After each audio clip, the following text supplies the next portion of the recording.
Nabiyil Karim Muhammadin sallallahu alaihi wasallam wa ala alihi wa sahbihi ajma'in. Hadirin, hadirat, para pemirsa dimanapun berada, Assalamualaikum warahmatullahi wabarakatuh. Waalaikumsalam. Alhamdulillah kita bersyukur kepada Allah Subhanahu wa Ta'ala, di mana sampai malam hari ini diberikan kesempatan, diberikan umur, diberikan kesehatan oleh Allah Subhanahu wa Ta'ala sehingga kita bisa bersilaturahim melalui jaringan ya, dengan difasilitasi oleh rekan-rekan dari Yadul Aulia. Kita berharap semoga semua yang terlibat ya, semua yang menyertai pertemuan pada malam hari ini diberikan kemudahan dan rahmat oleh Allah Subhanahu wa Ta'ala. Amin amin ya rabbal alamin. Tak lupa salawat dan salam selalu terlimpah dan tercurah kepada teladan kita, kekasih kita Nabi besar Muhammad sallallahu alaihi wasallam, kepada keluarga beliau, para sahabatnya, dan tentu umatnya yang selalu berusaha menggali, ya, mengenali dan mengamalkan sunnah-sunnah beliau sallallahu alaihi wasallam. Hadirin hadirat sahabat dimanapun berada, tema yang akan kita uraikan pada malam hari ini sebuah tema penting sebenarnya karena berkaitan dengan kondisi umat Islam ya, baik itu lokal Indonesia ataupun global dunia Islam ya. Mengapa saya katakan penting ya, karena tema ini ya adalah di antara tema yang banyak diuraikan dalam hadis-hadis Rasul sallallahu alaihi wasallam dan banyak pula diuraikan dalam Al-Quran, ya, yaitu tema tentang Baitul Maqdis ataupun tema kepalestinaan, ya, tema yang kita bawakan, ya, spesifiknya mengapa umat Islam berjuang untuk Palestina, ya, mengapa umat Islam berjuang untuk Palestina. Kalau kita mengangkat tema ini, boleh jadi ada orang yang akan mengatakan bahwa kita berjuang untuk Palestina itu karena atas alasan kemanusiaan, ya, karena ada penjajahan, karena ada penindasan terhadap bangsa Palestina, terhadap rakyat Palestina gitu. Ada pula yang mungkin beralasan kita membela Palestina karena dulu mereka juga pernah membersamai kita ya, ketika kemerdekaan. Ya. Palestina adalah negara pertama yang mengakui ya, kemerdekaan Indonesia ya, jauh sebelum pengakuan negara-negara yang lain ya. Atau mungkin ada yang mengatakan bahwa kami membela atau kita membela Palestina ya karena memang harusnya begitu ya. Negara-negara di dunia itu harus saling membela, harus saling mendukung ya.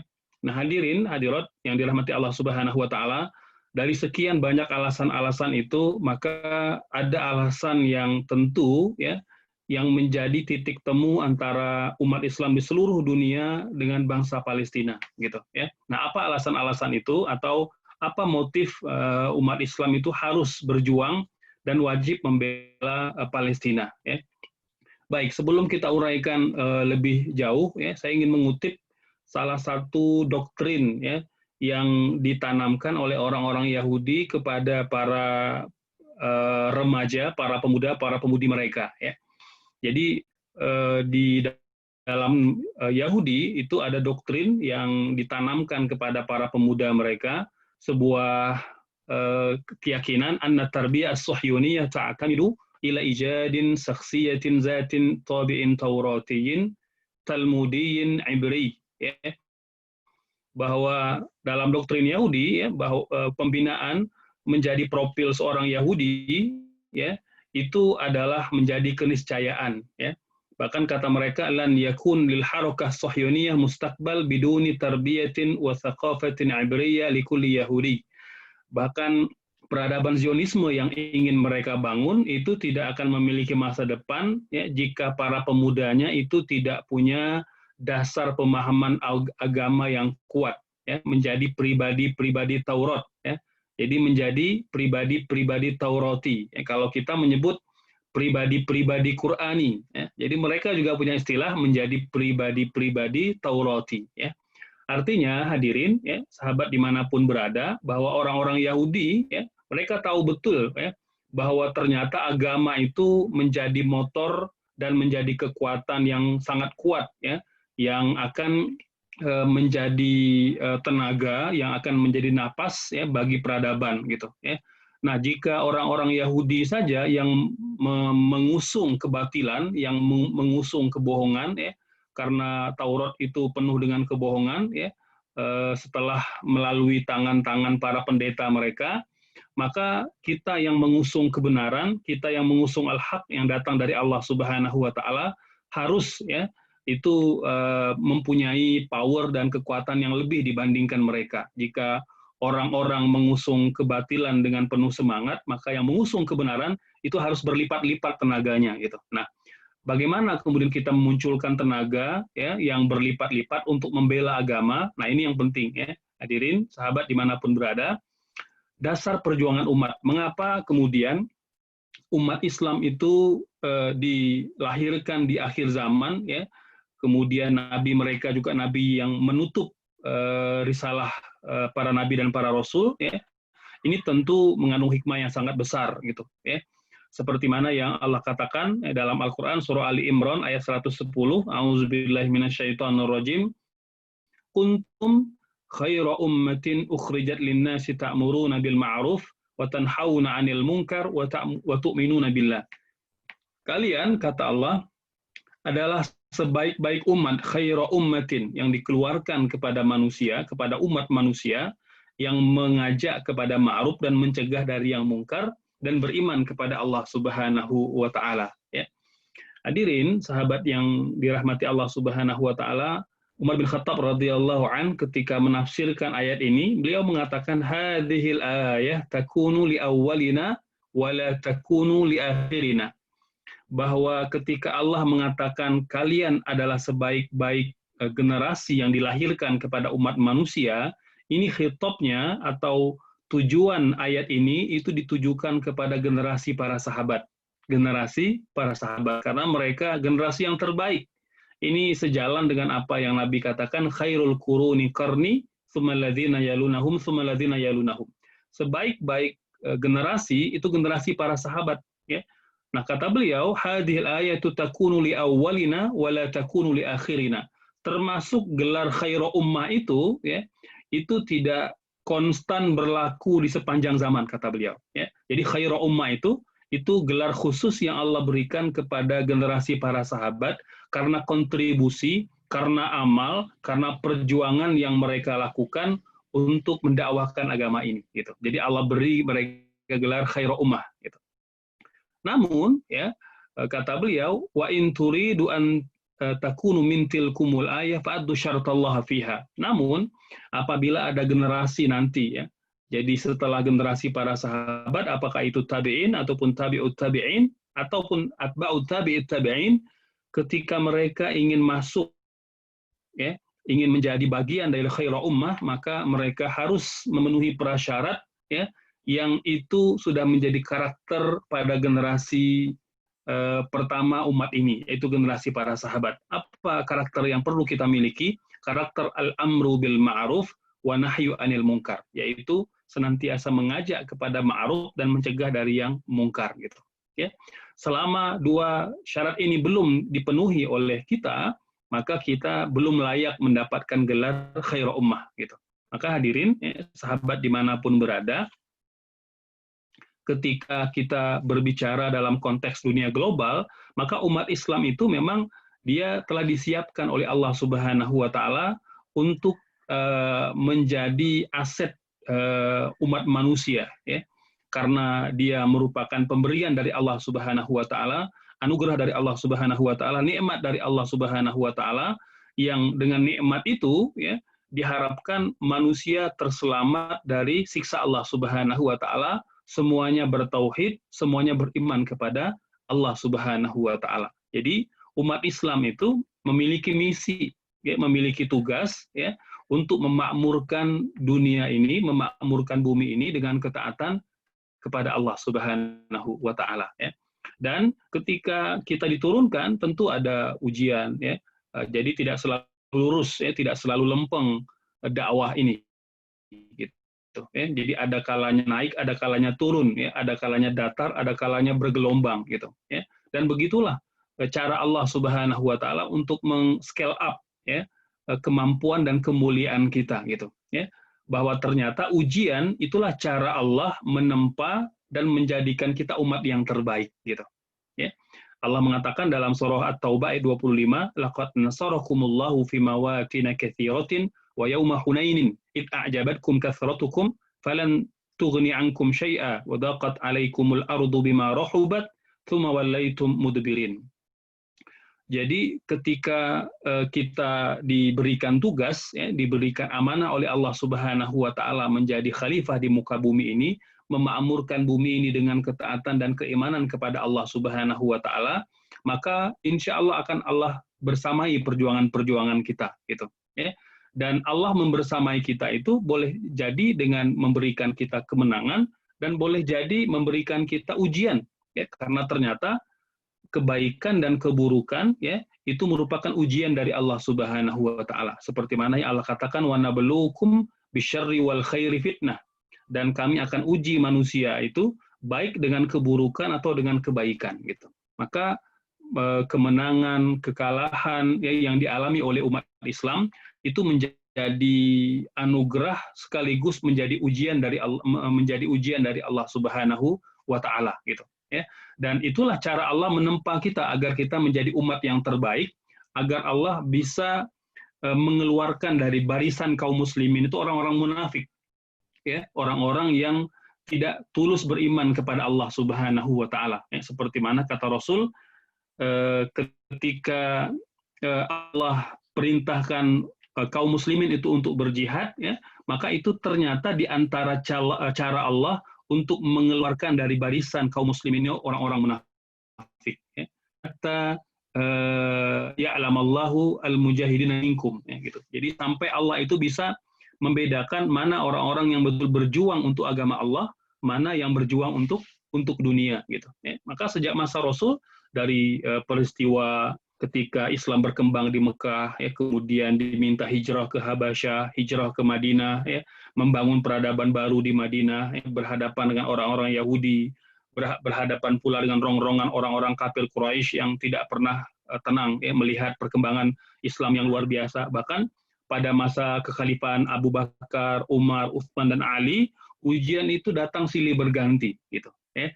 Itulah cara Allah untuk mengeluarkan dari barisan orang-orang beriman itu orang-orang munafik, orang-orang yang tidak tulus beriman dan beribadah kepada Allah Subhanahu wa Ta'ala. Ya. Dan Allah juga mengatakan melalui lisan Rasulnya, Innallah idza ahabba qauman ibtalah.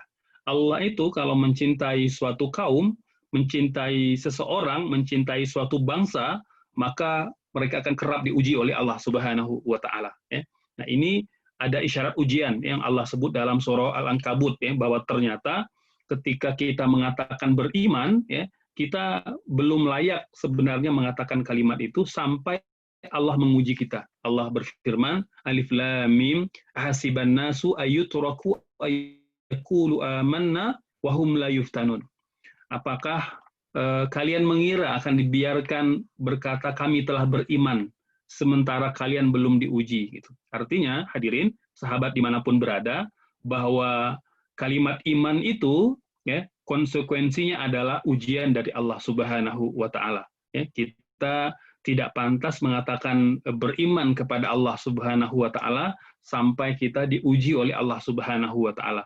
Bahkan boleh jadi ujian itu akan datang silih berganti, datang bertubi-tubi ya, baik datang dari orang-orang terdekat kita atau orang-orang yang dari luar kaum muslimin gitu. Ya. Dan Allah juga mengatakan wa tilkal ayyamu nudawiluha bainan nas wa liya'lamallahu alladhina amanu wa yattakhidha minkum syuhada. Ya. Dan sesungguhnya kata Allah, kami akan pergilirkan masa-masa kejayaan, masa-masa kehancuran di antara manusia, ya. Wa liya'lamallahu alladhina amanu, ya, agar Allah ingin ya orang-orang beriman itu mendapat pelajaran, wa yattakhidha minkum syuhada, ya, dan agar kalian ya yang gugur itu mendapat gelar syuhada ya, ketika diuji dengan kekalahan. Ya. Hanya dalam sepanjang sejarah umat Islam ya, diangkat menjadi nabi dan rasul, itu ada kalanya umat Islam diberikan kemenangan, ada kalanya diberikan kekalahan. Ya. Dan kedua-dua itu merupakan dari Allah Subhanahu wa Ta'ala apabila orang-orang beriman menyikapinya dengan baik. Ya. Ini yang dikatakan ajil mukmin. Sungguh menakjubkan urusan orang-orang beriman. Ya. Ihu syarra syakara fakana khairun lah. Apabila diberikan kepang, diberikan itu baik untuknya. Ya, idza asabahu syarr, ya, apabila ujian, dengan musibah, dengan kematian, dan dia bersabar, dan itu juga baik untuknya. Gitu. Sahabat hadirin yang dirahmati Allah Subhanahu wa Ta'ala, kita meyakini betul ya bahwa ketika Allah memberikan kita amanah sebagai khalifah, Allah juga menguji kita, dan yakinlah bahwa ujian-ujian itu datang dalam rangka scale up ya, untuk mengangkat derajat kita di hadapan Allah Subhanahu wa Ta'ala. Kemudian lantas dalam perspektif kita memandang Palestina, mengapa berjuang untuk Palestina? Kata para ulama, paling tidak ada 4 alasan mengapa umat Islam di seluruh dunia itu wajib berjuang membela Palestina. Ya. Baik dengan harta, baik dengan ilmu, baik dengan waktu, ataupun tenaga mereka, bahkan dengan jiwa mereka. Ya. Yang pertama, kata para ulama, karena ada al-irtibatul aqidi, karena ada ikatan akidah antara kita umat Islam dimanapun berada dengan Palestina. Mengapa kita katakan begitu? Satu, buktinya dalam surah Al-Isra Allah memberikan isyarat tentang kemuliaan Al-Aqsa, tentang kemuliaan Baitul Maqdis, kemuliaan Palestina. Gitu, ya. Tidak banyak tempat yang disebut dalam Al-Quran, ya. Dan Baitul Maqdis, Al-Aqsa adalah di antara tempat yang disebut oleh Allah dalam Al-Quran. Dan tidaklah penyebutan nama tempat di dalam Al-Quran melainkan mengandung urgensi, mengandung hal-hal yang sangat krusial yang ingin Allah sampaikan kepada orang-orang beriman.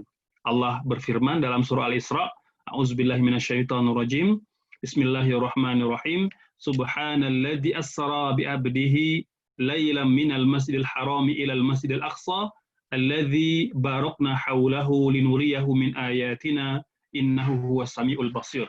Kata Allah, Maha suci Allah yang telah memperjalankan hambanya di waktu malam, yaitu Muhammad SAW, dari Masjidil Haram di kota Mekah ke Masjidil Aqsa di Palestina, yang kami berkahi sekelilingnya, agar kami berikan, tunjukkan di antara tanda-tanda kebesaran kami, dan sesungguhnya Allah Maha melihat lagi Maha mendengar.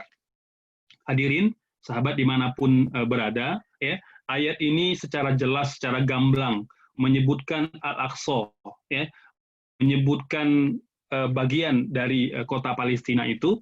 Artinya kata para ulama tafsir ada isyarat dari Allah Subhanahu wa Ta'ala bahwa ikatan kita dengan Palestina itu bukan semata-mata ikatan kemanusiaan, bukan semata-mata ikatan karena kita sama-sama manusia, tapi lebih dari itu ada ikatan akidah antara kita dengan Palestina. Jadi bicara Palestina, bicara Baitul Maqdis, bicara Al-Aqsa, kita bicara sebongkah besar akidah umat Islam yang menjadi dasar ya, keimanan kita kepada Allah Subhanahu wa Ta'ala. Ya. Dan dari peristiwa Isra wal Mi'raj juga ulama tafsir menyebutkan ya, bahwa di antara agenda Isra itu adalah menerima perintah salat. Ulama menyebutkan kalau Allah semata-mata pada peristiwa Isra wal Mi'raj itu hanya ingin menurunkan perintah salat, maka Allah Maha berkekuatan, Allah Maha berkemampuan untuk mengangkat baginda Rasul langsung dari kota Mekah bertemu Allah di arasy-Nya. Ya. Tetapi perjalanan, skenario, ya, ataupun rute Isra wal Mi'raj itu tidak begitu. Ya. Ternyata Allah persinggahkan baginda Rasul Sallallahu Alaihi Wasallam di kota Palestina, di Al-Aqsa. Ini memberi isyarat bahwa Allah ingin menunjukkan kepada kita bahwa antara kita umat Islam itu ada hubungan yang tidak bisa diputus dengan Palestina, dengan Baitul Maqdis, dengan Al-Aqsa. Ada ikatan akidah. Ya. Yang kedua, bahwa Al-Quds itu bumi sangkakala. Dalam surah Qaf ayat 41 Allah berfirman, wastami' yauma yunadil munadi min makanin qarib. Dengarlah pada hari di mana malaikat Israfil meniupkan trompetnya, sangkakalanya, tanda datang hari kiamat, dan itu ditiupkan dari tempat yang dekat. Jumhur mufassirin atau mayoritas ulama tafsir menyebutkan bahwa makanin qarib, tempat yang dekat yang Allah maksudkan dalam surah Qaf ini adalah Baitul Maqdis, Al-Quds. Artinya, hadirin yang dirahmati Allah, Baitul Maqdis itu adalah buminya sangkakala, tempat malaikat Israfil akan turun ya dan meniupkan trompet tanda hancurnya, tanda datangnya hari kiamat gitu ya.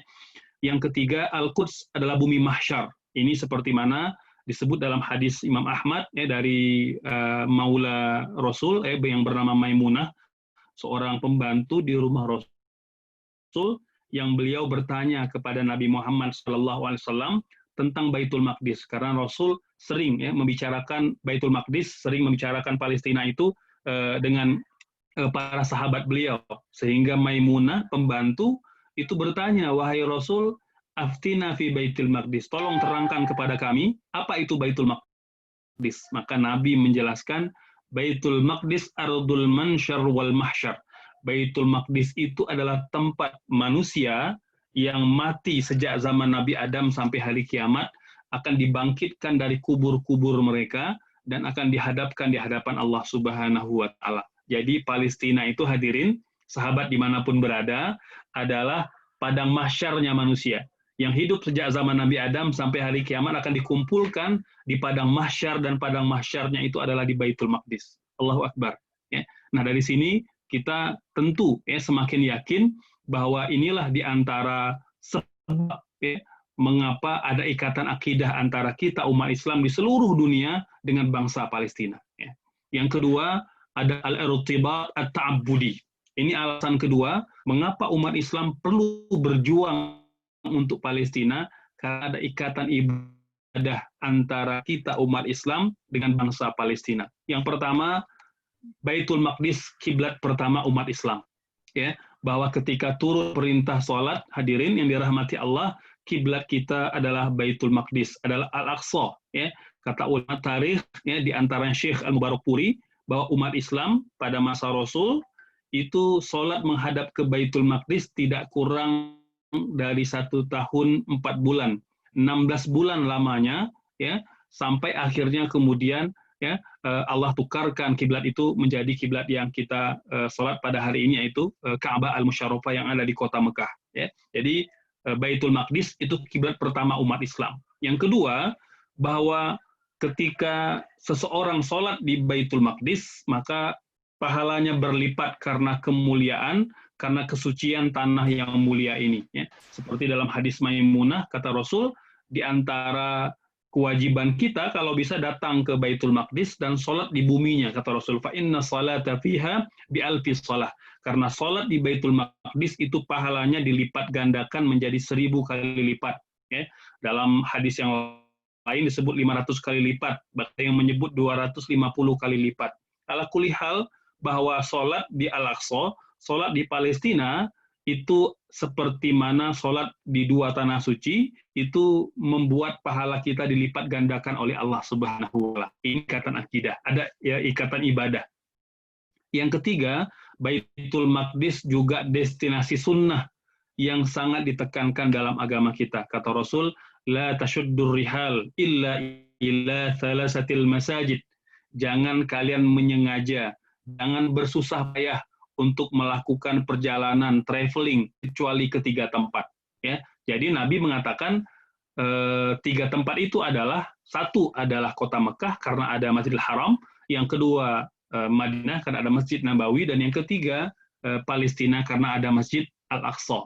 Ya, jadi Palestina, Baitul Maqdis adalah destinasi sunnah ya, yang sangat ditekankan dalam agama kita. Gitu. Jadi kalau kita pada hari ini sering mendengar bahwa kata-kata sunnah itu coba kita hidupkan kembali, maka jangan lupa bahwa dalam berlibur, melakukan perjalanan, itu juga ada destinasi sunnah yang sangat dianjurkan dalam agama kita. Salah satunya adalah bepergian ya, ke kota Baitul Maqdis, ke kota Palestina.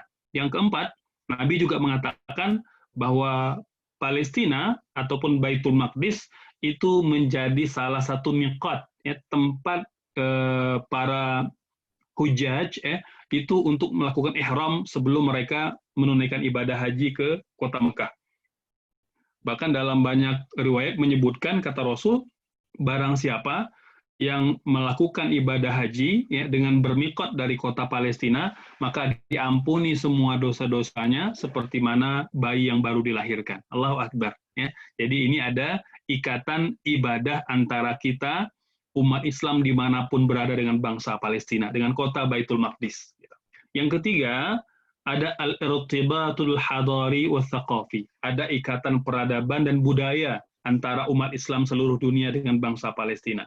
Sampai hari ini, ya, kendati orang-orang Yahudi, orang-orang Israel itu berusaha untuk menghancurkan karakter-karakter bangunan, ya, dengan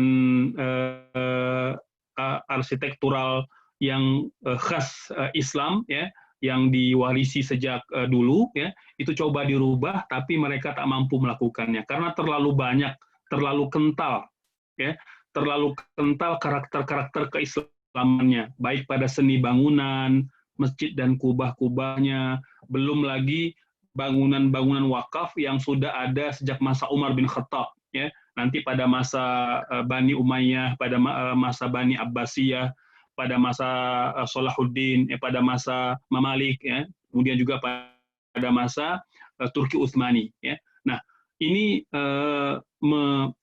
menjadi khazanah, ya, keislaman yang tidak bisa dibantah oleh siapapun, ya, bahwa ada ikatan peradaban antara umat Islam dengan bangsa Palestina, dengan Al-Aqsa, dengan Baitul Maqdis, gitu, ya.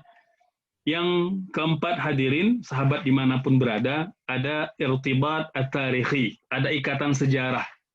Ada ikatan sejarah antara umat Islam di dunia itu dengan bangsa Palestina, dengan Baitul Maqdis. Ya. Kita mengetahui, ya, bahwa Baitul Maqdis ini memang adalah sebuah kota, sebuah tempat yang menjadi rebutan sejak dulu, ya, sejak masa Babilonia, kemudian bangsa Romawi, bangsa Persia. Mengapa? Karena memang Baitul Maqdis ini tempat yang strategis, ya, baik secara politis maupun ekonomis, ya. Karena dia di tengah-tengah, ya, ada di tengah-tengah jembatan antara tiga benua, ya, benua Afrika, benua Eropa, dan benua Asia, ya. Sehingga secara politis dikatakan barang siapa ingin menguasai dunia, dia harus menguasai Palestina atau menguasai Baitul Maqdis. Oleh sebab itu, sejak dulu Baitul Maqdis ini menjadi rebutan negara-negara adidaya, bahkan menjadi rebutan imperium-imperium dunia, imperium, katakanlah imperium Babilonia, ya, Assyria, setelah itu nanti ada Romawi, ada Persia, itu selalu memperebutkan kota ini, gitu, ya. Nah, secara ekonomis, ya, karena memang meski dulu, ya, belum dieksplor kekayaan alam laut dan udaranya, ya, tetapi secara ekonomis sebenarnya Palestina ini sangat potensial, ya, karena tanahnya subur, ya, kemudian airnya kaya, udaranya juga bersih, ya. Nah, sehingga pada hari ini hal seperti ini itu dikomersilkan oleh orang-orang Yahudi, gitu, ya. Sampai-sampai orang-orang Yahudi itu menjual udara Baitul Maqdis ke Eropa, gitu, ya. Jadi kalau yang sering main di internet googling itu orang-orang Yahudi, ya. Jadi saking mereka mencari keuntungan, ya, profit dari Baitul Maqdis, mereka menjual udara Baitul Maqdis di Eropa, ya. Jadi dengan mengatakan bahwa udara Baitul Maqdis itu penuh berkah, memberi kesehatan, ya, memberikan keuntungan. Nah, ini di antara propaganda-propaganda dari orang Yahudi, ya. Nah, hadirin, ya, sahabat dimanapun berada, dari sekian banyak peradaban yang pernah singgah di Baitul Maqdis, ternyata Islam adalah peradaban yang paling lama mengelola kota suci ini, gitu, ya. Jadi kendati ada Bani Israel, ada era Irak, ya, Babilonia ketika itu, ada Persia, ada Yunani, ada Romawi, ya. Ternyata Islam itu mengungguli dari seluruh peradaban, ya. Jika Bani Israel itu kalau dihitung-hitung keberadaan mereka di Palestina tidak lebih dari 400 tahun. Ya. Bahkan jumlah ini atau angka ini itu dikomentari oleh Syekh Dr. Yusuf Al-Qaradawi rahimahullah, ya. Itu hafizahullah, ya. Beliau mengatakan bahwa angka ini, ya, itu sebenarnya angka yang belum dipotong dengan masa terusirnya Bani Israel atau berdiasporanya Israel dari Palestina, karena mereka tidak menetap dalam waktu lama di Palestina. Ketika mereka masuk ke Baitul Maqdis pada Yusha bin Nun, itu selang beberapa tahun mereka terusir kembali. Ya. Kemudian nanti ada lagi ketika masa Nabi Yusuf alaihissalam. Begitu, artinya kalau di total, kata Syekh Dr. Al-Qaradawi, ya, bahwa keberadaan Israel atau Yahudi di Palestina itu tidak lebih dari 100 tahun. Kalau kita potong masa terusirnya mereka dari Baitul Maqdis. Gitu. Ya. Itu hanya 4, jadi bangsa babinya, ya, pada Nebukadnezar, ya, pernah, ya, menguasai Palestina itu 47, ya. Kemudian bangsa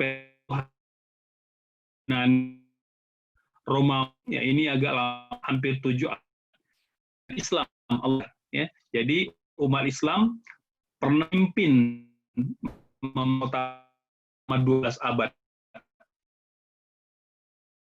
ya, sampai di Turki Utsmani. Ya. Sempat ada serangan salibis, ya, pasukan salib kurang lebih 90 tahun, ya, tapi kemudian dapat dipatahkan oleh Salahuddin Al-Ayyubi, ya, ketika beliau berhasil mengusir orang-orang pasukan salib dari tanah Palestina. Gitu. Nah, hadirin yang dirahmati Allah Subhanahu Wa Taala, 4 alasan inilah kemudian, ya, yang mendasari mengapa umat Islam itu harus selalu berjuang untuk Palestina. Karena hubungan antara kita dengan semata-mata kemanusiaan, bukan semata-mata karena mereka pernah berbudi kepada Indonesia, tetapi lebih dari itu karena ada ikatan akidah, ada ikatan keyakinan antara kita dengan Palestina, antara Palestina dengan seluruh umat Islam dimanapun berada. Maka sebagaimana yang dikatakan oleh para ulama, bahwa ketika Palestina itu terkait Islam di seluruh dunia, itu bersama membelanya, sama-sama mendukungnya. Ya. Maka seperti yang pernah dipatwakan oleh Al-Azhar, ya, ketika Israel mengagresi Palestina pada awal abad ke-19, itu keluar fatwa dari Al-Azhar dengan mengatakan tafritun fi shibrin min ardi Filastin tafritun fid din, bahwa melepaskan sejengkal saja tanah Palestina itu sama artinya kita menggadaikan agama. Oleh sebab itu, fatwa ulama pada ketika itu bangsa Palestina beserta seluruh umat Islam dimanapun berada itu wajib mendukung dan membela kemerdekaan Palestina. Gitu. Ya. Alhamdulillah hadirin yang dirahmati Allah Subhanahu Wa Taala, Indonesia, ya, sebagai negara mayoritas Muslim, bahkan umat Islam, ya, itu melalui melalui ormas-ormas kita, ya, itu sudah berjuang untuk membela dan membantu kemerdekaan bangsa Palestina, gitu. Ya. Kita dulu mengenal ada konferensi Islam di Indonesia, gitu. Ya. Itu jauh sebelum proklamasi kemerdekaan kita, ya, bahwa ternyata ormas-ormas di Indonesia, ya, itu baik dengan NU-nya, Muhammadiyahnya, dan seluruh ormas-ormas yang ada, itu sudah menyatakan pembelaan dan sikap, ya, selalu samai perjuangan bangsa Palestina. Ya. Dan alhamdulillah ketika kita merdeka pada tahun 45, Palestina justru, ya, termasuk negara yang terdepan, ya, mengakui kemerdekaan kita, gitu, dan kemudian menginisiasi pengakuan sejumlah negara-negara Arab, ya, yang nanti di kemudian hari menjadi kekuatan bangsa Indonesia, ya, itu untuk meneguhkan kemerdekaannya dari penjajah, gitu. Ya. Nah, hadirin yang dirahmati Allah Subhanahu Wa Taala, saya rasa ini, ya, sebagai mukadimahnya, ya, mungkin kita bisa kembangkan dalam diskusi terkait dengan mengapa, ya, kita perlu punya napas panjang untuk selalu membela Palestina, ya, karena 4 alasan tadi. Ya. Semoga mencerahkan dan semoga juga mendorong kita untuk selalu peduli, prihatin dengan bangsa Palestina. Demikian saya kembalikan kepada saudara moderator. Wassalamualaikum warahmatullahi wabarakatuh. Waalaikumsalam warahmatullahi wabarakatuh. Jazakallahu khairan katsir Ustaz Ardiansyah atas materinya sangat jelas sekali ya. 4 alasan tadi maka kita harus berjuang untuk Palestina. Paling utama adalah ikatan ini berhubungan dengan akidah kita, berhubungan dengan keagamaan kita seperti itu ya. Walaupun di samping itu banyak sekali alasan-alasan antara lain fakta sejarah bahwa Palestina itu membantu kemerdekaan ini. Namun yang paling utama seperti tadi disebutkan oleh Ustaz Ardiansyah. Ya, baik, mungkin itu saja materi sesi pertama. Mungkin dari para jamaah sekalian, sahabat JWU Online Cast, ada yang ingin ditanyakan seputar Palestina? Dipersilahkan, kami masih ada sedikit slot waktu. Silakan bisa menggunakan fitur video langsung bertanya ataupun melalui chat.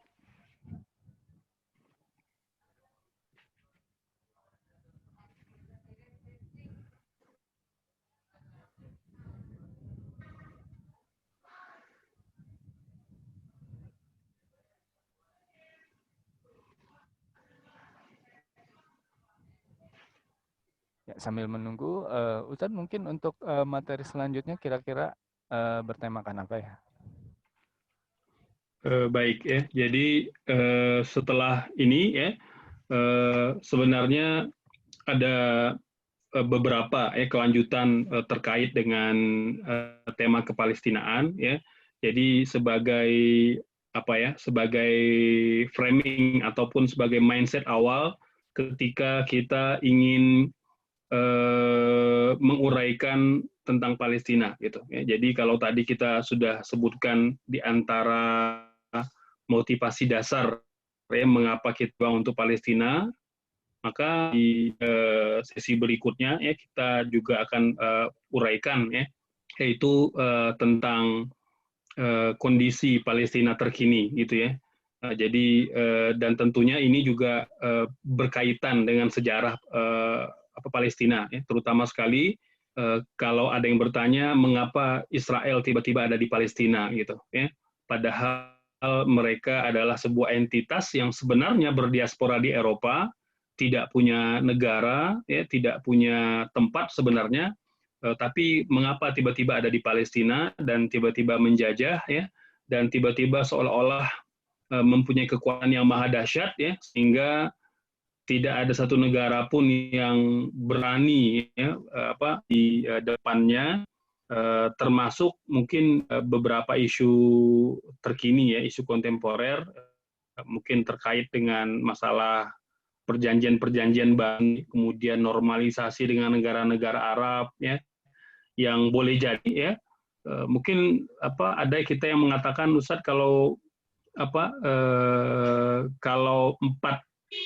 alasan tadi itu menjadi dasar mengapa umat Islam perlu berjuang untuk Palestina, lantas mengapa ada negara-negara tertentu ya, mungkin katakanlah negara-negara Arab yang berdekatan dengan Palestina justru tidak membantu ya, bahkan cenderung mungkin misalnya bersekongkol dengan penjajah ya, atau paling tidak mempersilahkan penjajah itu untuk menjajah Palestina gitu. Nah, ini kan fakta-fakta ini perlu kita ketahui ya, sehingga kita tidak keliru ya, karena saya lihat ya itu di masyarakat boleh jadi ada yang memang keliru memahami tentang isu Palestina ya. Jadi baik dari aspek dalil normatifnya dari Quran, dari Sunnah ya, kemudian juga dari fakta-fakta sejarah ya, kemudian juga kondisi-kondisi kekinian, ini saya rasa menjadi salah satu tema bahasan yang akan menjadi kajian kita gitu ya. Nah, jadi mungkin sebelum saya uraikan lebih panjang, paling tidak para penentu tahu di antara pemahaman dasar ya, mengapa kita wajib ya berjuang la Palestina gitu ya. Mungkin sambil menunggu kalau ada nanti kalau ada yang nanya bisa nanti raise hand ya kepada moderator atau mungkin bisa di kolom chat ya, mungkin nanti kalau ada yang mau nanya. Saya sering mendengar begini ya, ada komentar misalnya, mengapa sih kita perlu berjuang untuk Palestina, bukankah masalah lokal juga banyak gitu ya, masalah kita di Indonesia juga banyak, ada masalah banjir, masalah kemiskinan gitu ya, kemudian juga ada masalah ketidakadilan gitu ya. Nah, bukankah kita harus membantu yang lebih dekat, baru yang jauh gitu, kan begitu ya. Nah ini mungkin di antara pernyataan-pernyataan yang boleh jadi ada benarnya, gitu ya. Tapi saya katakan bahwa ketika kita bicara umat Islam, ya tidak ada dikotomi gitu ya. Jadi sejauh apapun umat Islam berada, ya selama ada entitas bahkan satu orang pun ya Muslim yang ada di tengah-tengah non Muslim sekalipun, maka ketika dia dizalimi kita perlu membela gitu ya. Apa dasarnya? Dasarnya adalah perbuatan baginda Rasul Shallallahu Alaihi Wasallam. Ya. Hadirin sahabat yang dirahmati, ketika Maimunah nanya kepada Rasul, wahai Rasul, terangkan kepada kami apa itu Baitul Maqdis, apa itu Palestina. Kata Rasul, Palestina itu Baitul Maqdis dikitkan setelah pulkan emasnya dari sini, gitu. Ya. Kemudian kata Rasul, wahai apa kewajiban kita umat Islam? Apa kewajiban kita umat Islam terhadap Baitul Maqdis? Karena itu tempat yang mulia umat Islam. Kata Rasul,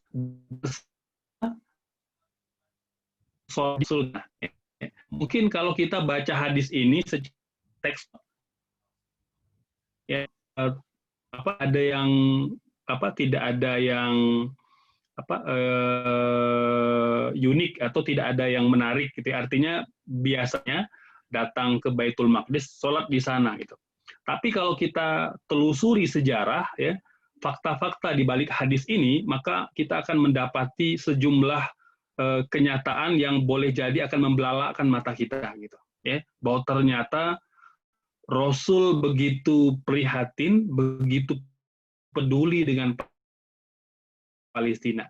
Hadirin sahabat yang dirahmati Allah, satu ya, ketika Nabi mengatakan kepada Maimunah kewajiban kita umat Islam datang ke sana dan sholat di buminya, bahwa ketika itu ya Baitul Maqdis dijajah oleh siapa? Sedang terjajah oleh bangsa Romawi.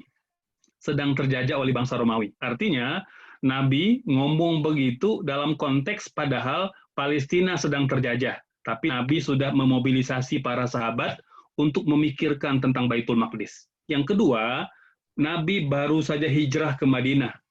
Madinah belum stabil, ya, menghadapi serangan dari Quraisy Mekah, ya, kemudian rongrongan konspirasi dari Yahudi Madinah, ya, itu belum stabil. Ya. Tapi subhanallah, kalau kita mengatakan bahwa mengapa kita bantu Palestina, ya, bukankah kita juga punya masalah di dalam negeri? Rasul tidak begitu.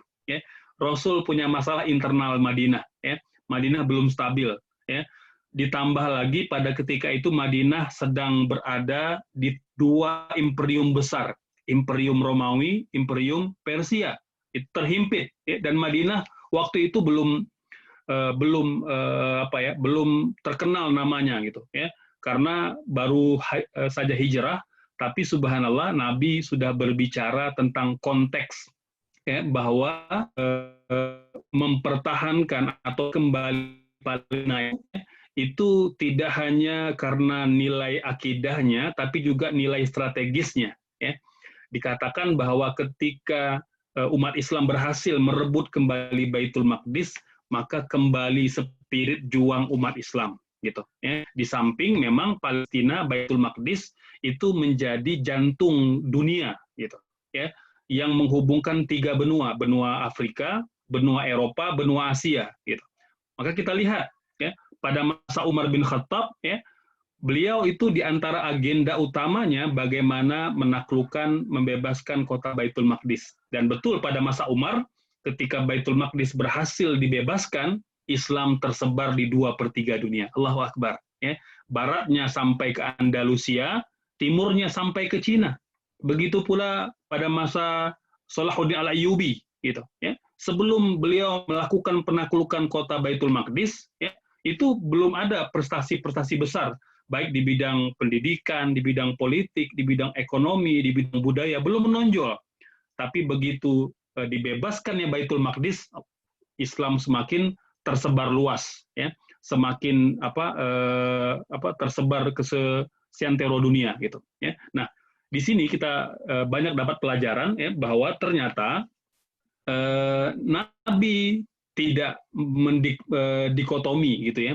Dalam membantu itu harus membantu yang terdekat saja, meski memang yang terdekat itu menjadi prioritas, ya.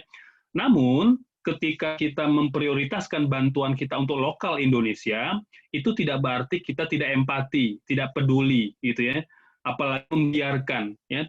Kondisi Palestina pada hari ini itu terjajah sudah 100 tahun lebih. Kalau kita hitung sejak perjanjian Balfour, ya, ketika Inggris, ya, memberikan sepihak Palestina itu kepada Israel, gitu. Sudah 70 tahun lebih kalau kita hitung sejak agresi militer Israel tahun 48, gitu. Nah, sepanjang masa itu penindasan, pembunuhan, pembantaian, pengusiran, ya, dan penodaan Al-Aqsa itu terjadi di depan mata kita, gitu. Maka bagaimana mungkin kita bisa membiarkan itu, gitu, ya. Nah, terlebih misalnya ada yang sampai mengatakan, udahlah, Palestina itu kan sudah terjepit, ya, sudah kondisinya sudah sangat sulit, hijrah saja, tinggalkan saja, gitu, ya. Sampai mengutip beberapa fatwa-fatwa ulama, gitu, ya. Mungkin di antara fatwa yang sering dikutip tapi ngutipnya keliru, gitu, ya. Kan fatwa Syekh Albani yang mengatakan bahwa hijrahnya bangsa Palestina, gitu, ya. Nah, ini banyak yang keliru. Padahal kalau kita baca benar-benar, ya, saya punya teks aslinya, ya, itu Syekh Albani mengatakan bahwa ketika bangsa Palestina terjajah, ya, di sebuah tempat, maka dia meninggalkan tempat itu, pergi ke tempat yang lebih aman. Beliau sendiri mengatakan pala yakhruju min ardi Filastin. Itu tertulis beliau mengatakan jangan tinggalkan Palestina, kata beliau. Subhanallah. Ini ulama, gitu, ya. Jadi kadangkala mengutip pun kita tidak cerdas, gitu, ya. Jadi tidak sabar. Mungkin karena kebiasaan skip aja, gitu. Kalau video di skip, gitu, ya. Baca kitab di skip, gitu, ya. Jadi nggak baca tuntas, gitu, ya. Jadi kalau tidak tuntas bacanya, pemahaman juga tidak tuntas. Akhirnya punya pemahaman yang keliru, gitu, ya. Padahal kalau kita lihat, ya, para sahabat, kemudian para ulama kita itu sudah sudah luar biasa perjuangannya, gitu, terhadap sikap ketika negara-negara Muslim terjajah. Bahkan dalam fikih, ya, hadirin, ya, sahabat dimanapun berada, itu sampai ada satu kaidah, gitu, ya, kaidah ketika umat Islam sudah menguasai wilayah tertentu dan ketika mereka terjajah, itu ada sebuah kaidah mengatakan idza dakhala al-islamu ardan, ya, fathan aw sulhan asbahat hadzal ardu ardan islamiyatan milkan abadiyan ila yaumil qiyamah. Saya hafal teksnya itu.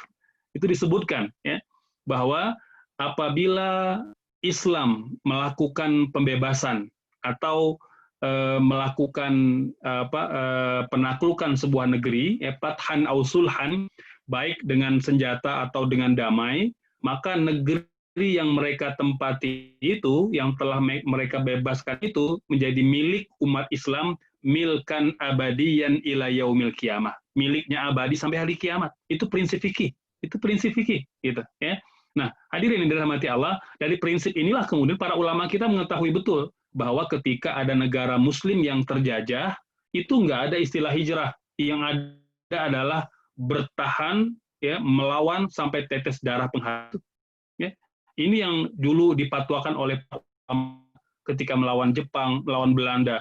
Tidak ada seorang pun ulama di Indonesia yang mengatakan hijrah. Padahal bisa dibayangkan, ya, walaupun angkanya masih diperdebatkan, tapi cukup lama kan mereka menjajah kita. sampai dikatakan 3,5 abad gitu ya.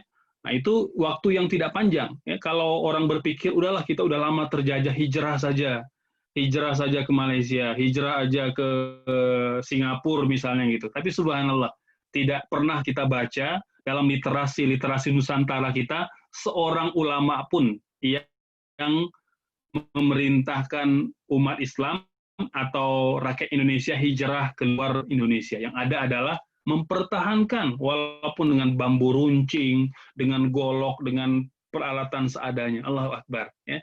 Ini menunjukkan paham betul ya bahwa ketika bicara negara Islam yang terjajah, ya kita tidak menyerah. Ya. Yang ada adalah mempertahankan, merebut kembali gitu. Ya.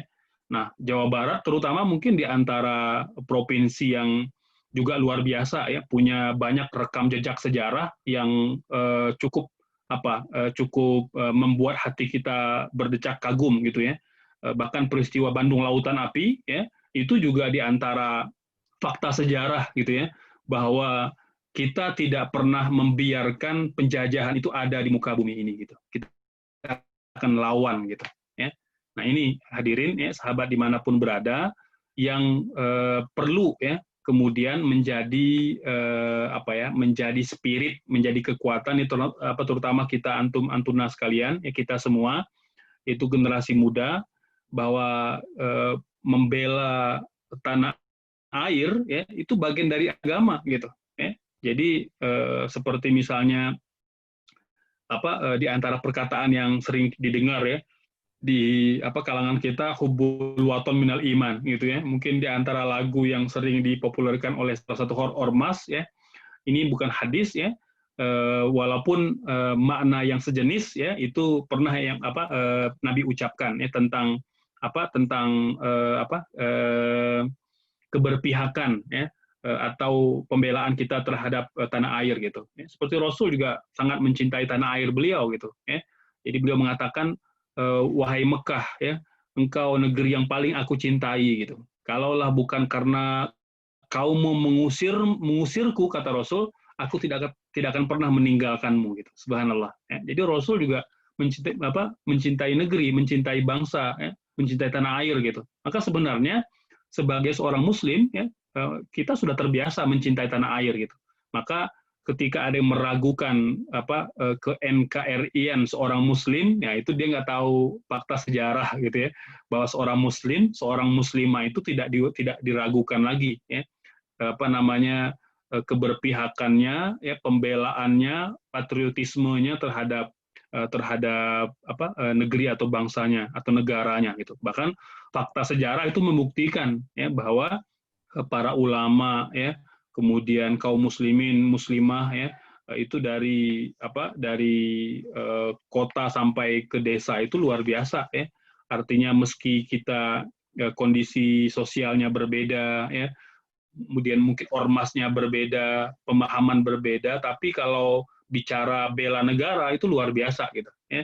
Jadi kalau sudah bicara bela negara itu Islam atau kaum muslimin ya sudah terdidik dan terbiasa itu untuk mencintai negeri mereka. Wallahu alam. Mungkin itu ya untuk uraiannya. Mangga jika ada yang mau ditanyakan, kalau ada seputar tema ini ya, semoga mungkin nanti kalau dijadwalkan sebulan sekali ya kita bisa kemudian menguraikan secara tematik ya, tema-temanya secara berurutan ya, agar kita tahu betul nih begini loh masalah yang menimpa Palestina, gini sikap kita, dan kita juga perlu meluruskan ya berita-berita miring atau berita-berita hoax ya seputar Palestina agar pemahaman kita lurus ya. Nah, jadi tegak lurus gitu ya, jadi tidak bengkok-bengkok gitu. Walau alam, saya kembalikan mungkin kepada moderator kalau ada yang nanya silakan. Ya, Masya Allah, sangat luas sekali ya ternyata pembahasan Palestina ini. Bagaimana ternyata mempelajari tentang Palestina ini kita juga belajar tentang daya juang dalam Islam seperti itu ya, keberjamahan juga seperti itu. Dan memang saat ini mungkin kita tidak berperang dengan Yahudi secara fisik ya saja, tapi secara pemikiran kita mengcounter hoax yang diciptakan tentang fakta Palestina ini dengan ini dia belajar tentang fakta-fakta tentang Palestina ini dengan sebenar-benarnya menurut yang ada ataupun berdasarkan pakar dan juga berita-berita yang terpercaya seperti itu ya. Baik, silakan kepada para jamaah yang mungkin ada pertanyaan seputar masalah Palestina ini, bisa menggunakan fitur chat ataupun menggunakan fitur raise hand untuk antrian, ataupun bisa langsung membuka mikrofonnya di unmute. Insya Allah kita juga pada malam hari ini live di Facebook, Ustaz. Insya Allah. Tapi sepertinya di Facebook juga belum ada pertanyaan masuk. Atau mungkin untuk penjelasan malam hari ini luar biasa, sangat jelas ya, cukup jelas bagi para penonton semua yang mungkin bahkan ada sebagian yang baru mengenal ilmu tentang Palestina ini dan ternyata wah terhentak kaget gitu, ternyata ya sangat penting sekali mempelajari Palestina ini dan sayang sekali bila di skip ya karena ternyata keberkahan Baitul Maqdis yang sangat menjanjikan itu terdapat dalam Palestina ini ya insyaallah. Baik, mungkin Ustadz sepertinya tidak ada pertanyaan untuk malam hari ini. Sepertinya kita akhiri saja sesi kedua ini. Barangkali ada penutup dari Ustadz? Ya, baik. Hadirin sahabat dimanapun berada, ya untuk closing statement pada malam hari ini jangan lupa ya bahwa kita membela Palestina itu tidak semata-mata karena masalah kemanusiaan, masalah penjajahan, tapi lebih dari itu karena ada ikatan akidah ya kita dengan Palestina, bahwa bicara Palestina, bicara Baitul Maqdis, kita bicara sebongkah besar akidah umat Islam.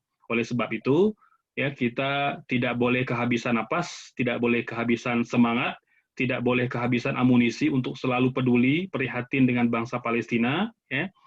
Paling tidak ya kita lakukan dengan 3D ya. Satu, doa selalu untuk kemerdekaan dan untuk kebebasan Palestina. Yang kedua, yaitu dengan berdonasi yang terbaik yang bisa kita berikan, infak yang terbaik disalurkan kepada lembaga-lembaga yang bisa menyalurkan ya. Mungkin di antara adalah KNRP.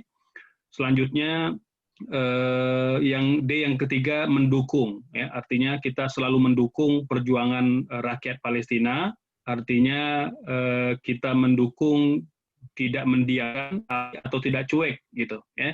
Nah, jadi di antara dukungan yang paling real adalah bagaimana kemudian kita selalu aware ya, selalu sadar dengan isu-isu kepalestinaan di dunia maya ataupun di sosial media gitu. Ya, paling tidak kita seminggu sekali atau 2 kali dalam seminggu ya kita share ataupun kita membaca berita-berita kepalestinaan ya, kemudian fakta-fakta kita bagikan kepada seluruh umat Islam agar isu Palestina ini tidak hilang begitu saja ya, tidak kemudian tertelan oleh berita-berita lain ya. Jadi ini diantara cara kita untuk peduli dan senantiasa mencharger iman dan keprihatinan kita terhadap Palestina. Gitu.